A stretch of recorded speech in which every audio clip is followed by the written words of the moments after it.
Ladies and gentlemen, I have a feeling you just want to know more about me now.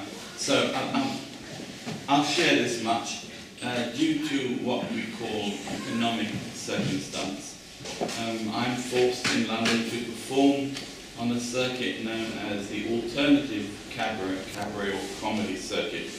This is a strange form of Unterhaltung where you have to perform in a very small room, probably smaller than this, but everybody's completely in the dark except for one great big light right in our eyes, and you can't see anything, and under those circumstances things can be thrown. And we don't know until they arrive.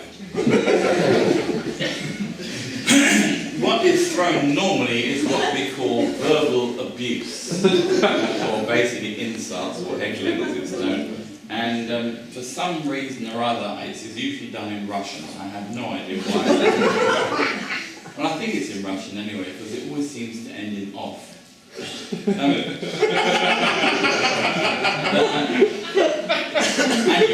you might think this would upset you, but no, you just think, what a complete airhead, and you carry on. What does upset you is if you are perusing the audience. Sorry, that's a word you may not know. That's a showbiz word. This is a peruse.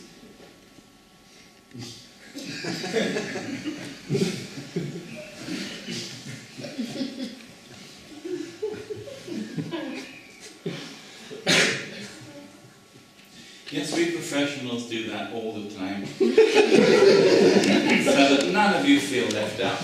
Anyway, so you're in the middle of a peruse, and right on the edge of your field of vision, somewhere over there, there's some guy sitting there, and every time you look at him, he's going.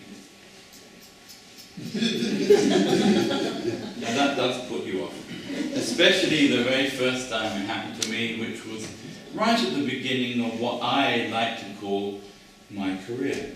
And I had to go and find out why he was doing it.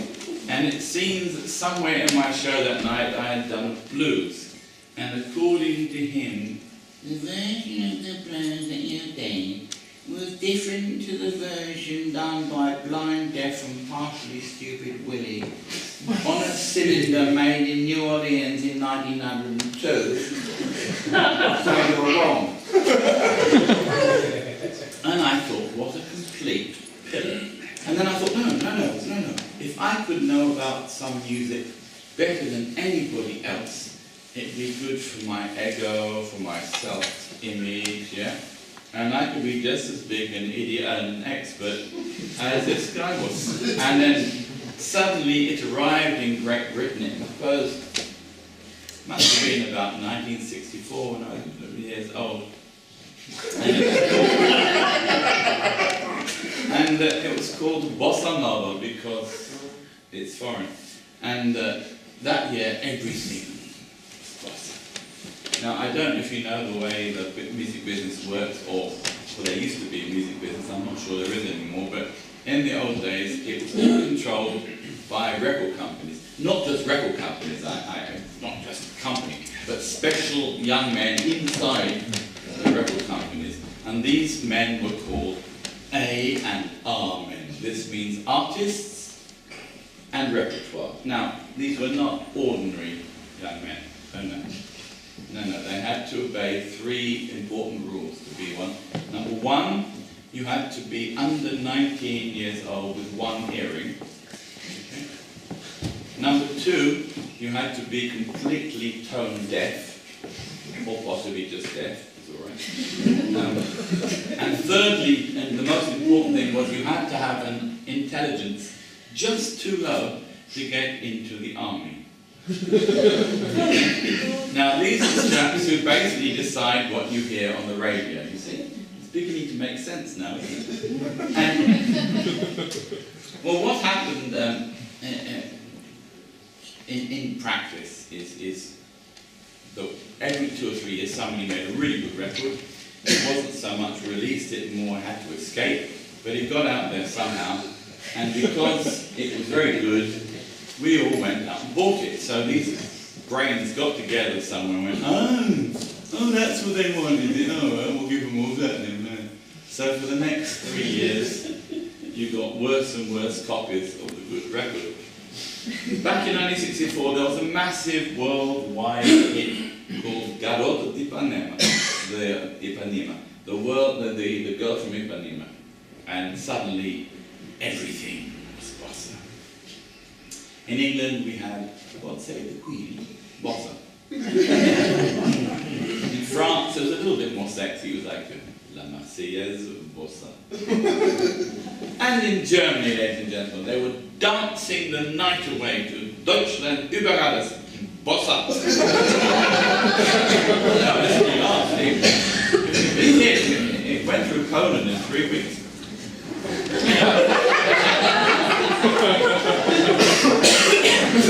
I decided that I would only do the real Brazilian stuff, and that really means songs written by people like Antonio Carlos Jobim, and performed by people like Laden. So you have to do that when you're pronouncing Portuguese, because it's impossible otherwise, unless there's something seriously wrong with your nose. Do we have any Brazilians here this evening? No, because they could have demonstrated it to you.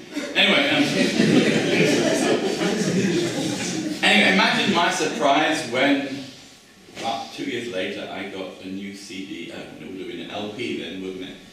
By Gilberto. And on it, not only were there songs by Antonio Carlos Jobim, but there was one song written by George Gershwin. George Gershwin. And that means, of course, that George Gershwin was the first person to write a bossa nova, which I didn't know, and also he didn't know, because he'd been dead for 30 years. But I thought I could do this better than because, well, let's face it, I speak English better than he does. And unfortunately, however, I didn't realize that the chords that he uses to play this sort of music are the sort of chords that you need terminal osteoarthritis even to try. You know, these sort of chords. Sometimes that one, yeah. But anyhow, I'm getting older now, so it's more natural. So I'd like to play you the bossa nova version of George Gershwin's Wonderful. And those of you who are songwriters, that's the sort of title you get when you forget to leave enough notes in the melody to fit all the words in. So it's called Wonderful, and it goes.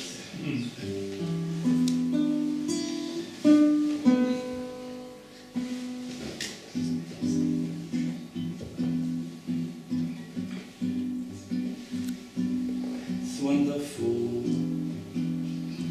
it's marvelous.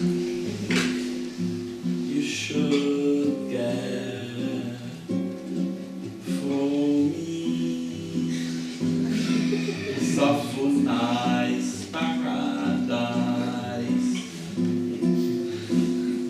That's what I long to be. You make my life so glamorous. You can't let me fulfill now.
And that's the chorus.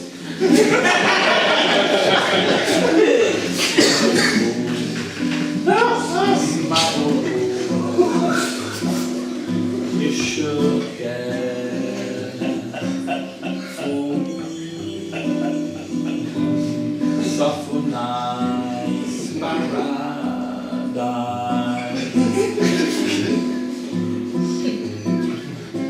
What I long to be.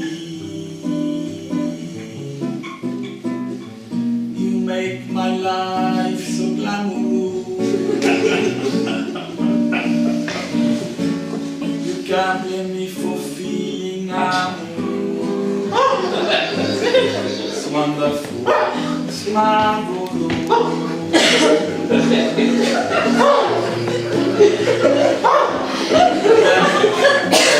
For me, you should care for me. You should care for me. I should care for you. You should care for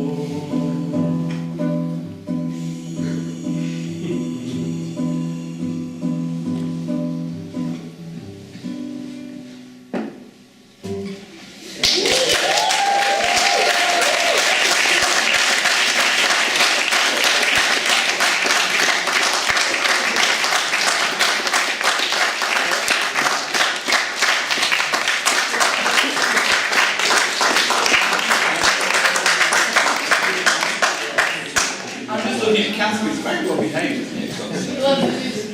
Obviously. Ladies and gentlemen, I was recently in Berlin, and what can I say? I used to go to Berlin before, before the wall came down, and I used to go to Alexanderplatz and get this funny money that didn't weigh anything.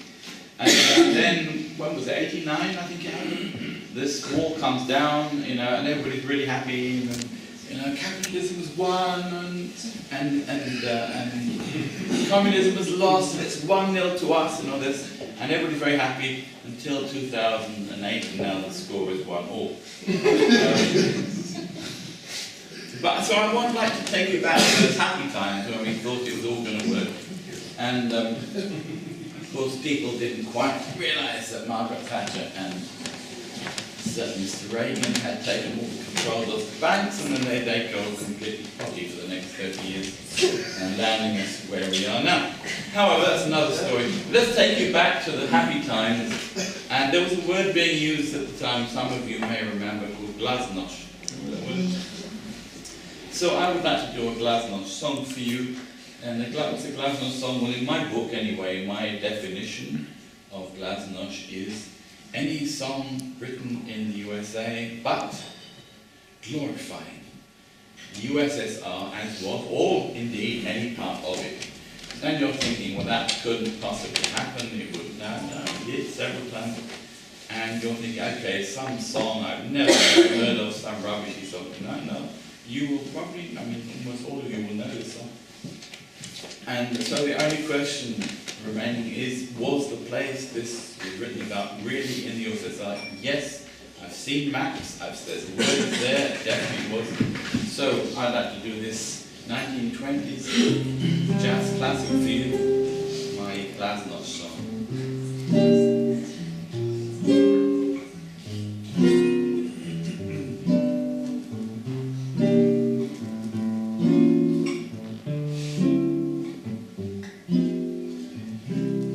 Georgia,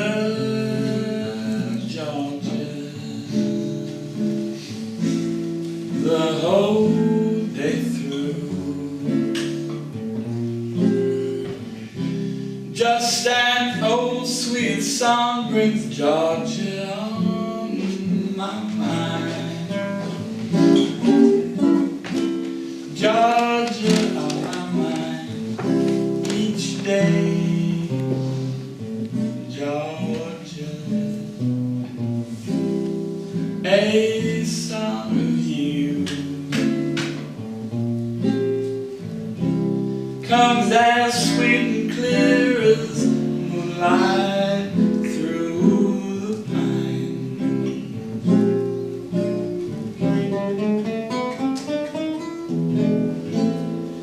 Other arms reach out to me, other eyes smile tenderly. Still in peace, both dreams I see. The road leads back to you. Georgia, Georgia, no peace I find. Just an old sweet song brings Georgia on my mind.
Still in peace, both dreams I see.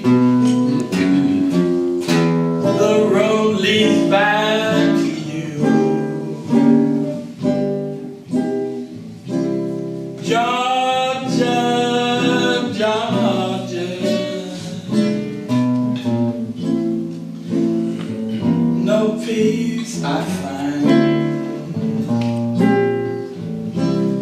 Just an old sweet song brings Georgia on my mind.